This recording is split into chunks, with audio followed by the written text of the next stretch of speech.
গরুর মাংস আজকে রান্না করেছি, তো আপনাদের কাছে ভিডিও শেয়ার করছি। তো চলেন আমার পুরো ভিডিওটি দেখতে থাকেন। তো আমি এখানে 1 কেজি পরিমাণে গরুর মাংস নিয়েছি। মাংসগুলো মোটামুটি ভালোই দিয়েছে, তো দেখে শুনে আমি এখন মাংসগুলো কেটে নিচ্ছি।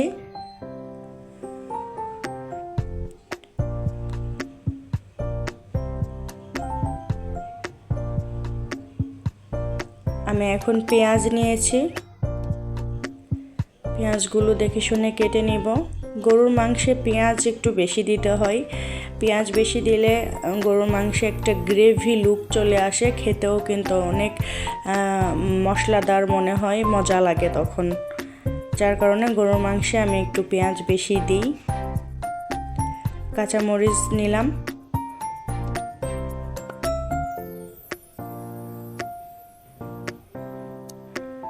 মাংসগুলো আমি এখন ভালোভাবে ধুয়ে নিব। আমি এখন মাংসগুলো কড়াইয়ে তুলে দিলাম।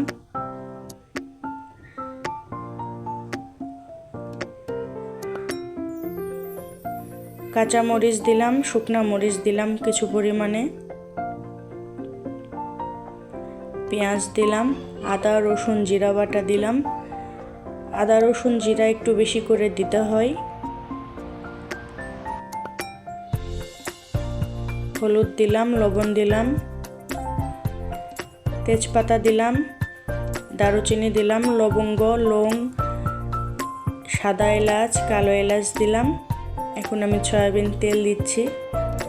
গরুর মাংস যেহেতু চর্বিযুক্ত একটা খাবার, সেজন্য একটু তেলের পরিমাণ কমিয়ে দিতে হবে, তো আমি কম করেই দিই।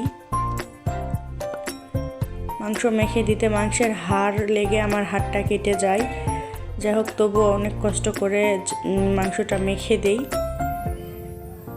তো আমি হাত ধুয়ে একটু পানি দিয়ে দিলাম।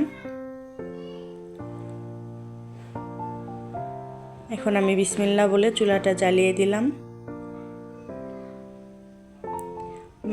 মাংসের কাঁচা অবস্থাতেই যে পানিটা বের হয় সেইটা ভালোভাবে কষিয়ে নিই আমি, তাহলে এখান থেকে কোনো মাংসের বাজে গন্ধ বা মশলার কাঁচা গন্ধ আসে না। আর গরুর মাংস যেহেতু শক্ত জিনিস, তো এটা অনেকক্ষণ ধরে সিদ্ধ করতে হয়। তো আমি 2-3 বার পানি দিয়ে এটা কষিয়ে নিচ্ছিলাম, আবার যখন ঝোলগুলো কমে আসছিল আবার পানি দিচ্ছিলাম। এভাবে আমি 3 বার করে কষাই, এতে মাংসটা ভালোভাবে সিদ্ধ হয়। আর গরুর মাংস ভালো করে সিদ্ধ না করে খেলে মাংসতে অনেক রকমের রোগ জীবাণু থাকে। তো যাই হোক, তো আমার রান্না শেষ হয়ে গিয়েছে, তো আমি এখন খাবার সার্ভ করছি। তো যারা ফেসবুক থেকে ভিডিও দেখছেন তারা অবশ্যই ফলো, আর ইউটিউব থেকে দেখলে সাবস্ক্রাইব করবেন। তো এই হলো আমার মাংস রান্না। আমার ভিডিও কেমন হয়েছে সবাই কমেন্ট করবেন, আর সবাই ভালো থাকবেন। সবাইকে আল্লাহ হাফেজ।